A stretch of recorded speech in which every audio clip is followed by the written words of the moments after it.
we talk about corporate special interest money basically dominating both parties. So it really doesn't necessarily matter. But when it comes to people who identify as, let's say, progressive or liberal versus somebody who's libertarian or conservative, I would definitely say that the environmental issue is probably one of the most stark issues where you can clearly see that there is a difference of opinion in terms of how serious of an issue this is and how much of a devoted effort we need to be making to it. I would definitely say that over the last 4 years, the best organization in terms of really galvanizing a lot of people and ultimately winning some really landmark races was the Sunrise Movement. Would you guys agree that the environment is as big of an issue as anything that you guys are fighting for? Yeah, they're going to be stuck living with it longer than any of us. Well, they're not in Florida, so they don't have to. Doesn't matter. They're going to be around longer to have like the worst problems. Before you answer, did you guys happen to see what one day of rain does to North Miami, where she's from? Did you see what happened in Miami the other day? Was there like a fish? No, there was like it was like 3-4 feet of water. It was crazy. Oh my gosh. Oh yeah. Yeah. When we say Miami's going underwater, it's going underwater. Oh yeah. So. Yeah. I mean, so I grew up in the Bay, and I tell people this all the time now, but my first experience wearing masks was not for COVID. It was for wildfires and to protect myself from the smoke that, resulted in me losing days off from school. And my community was one of the lucky ones. I've seen areas very, very close to me burned to the ground. And I've had friends, leaving their homes and evacuating them before, a fire was about to hit. And the truth is, if the area burned by wildfires doubled in the last 50 years, but it's only going to get worse. It's going to intensify, and more areas going to burn every year. And, I'm a runner. I'm running through the hills right now. It's getting drier a lot faster. So yeah, I have a personal connection to how bad climate change is. And truthfully, everybody in this country at this point does. Climate change is here now. But yeah, so climate is actually my biggest issue. It's the one I talk about the most on my platform, but Gen Z as a whole, and therefore Gen Z for Change, takes the climate issue incredibly seriously. We've been working with the Sunrise Movement. We've been working with different offices, pretty regularly at this point to see, how can we use our platform to talk about one of the biggest issues in our generation.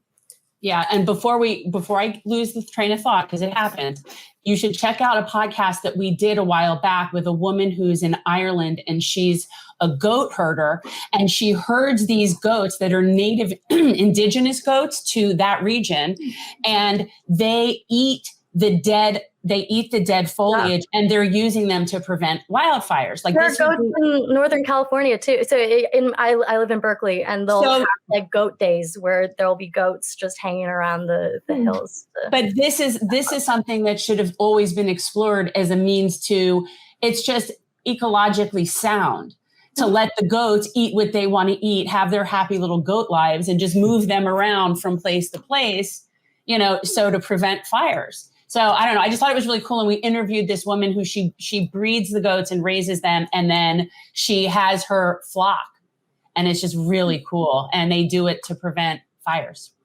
That is really cool. Yeah. I would have thought after what happened in Australia in the outback that would have been the final straw in basically saying, yeah, something's got to be done. It is kind of hard because most people are not really willing to change their lives. Elise, you know this well, you're in the Bay Area. So, it's it goes without saying that we do need to kind of rethink how a lot of this needs to be done. I mean, I'm basically a pescatarian in my diet. My diet has drastically changed in terms of incorporating, primarily vegan meals. I know it's not easy for everybody to just change the way that they eat, but we've noticed, especially when Jen ran for Congress, being around millennials and especially Gen Zers, a lot of people have vegans evolved into veganism. Would you say that that's a big thing? There's a lot of vegans amongst you.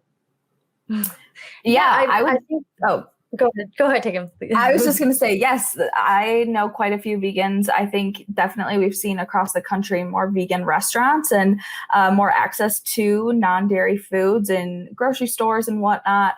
I would also say that there is some systems work to be done in terms of making sure that non-meat foods or that plant-based foods are available for folks. So like making sure that that's all available via WIC, and that, you know, folks can choose to have plant-based lifestyle if they want, depending, regardless of their income status. Like I think right now veganism kind of has a reputation of being for folks who are better off financially.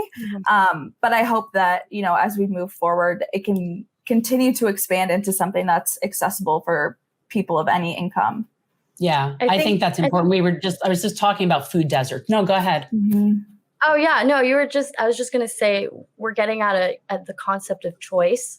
And I think what we need to be doing is making sure we're actually making choice between whether you're driving or whether you're taking public transportation, like a legitimate option. You know, people aren't choosing to drive. The vast majority of Americans wouldn't prefer to drive. They just have no other choice but to.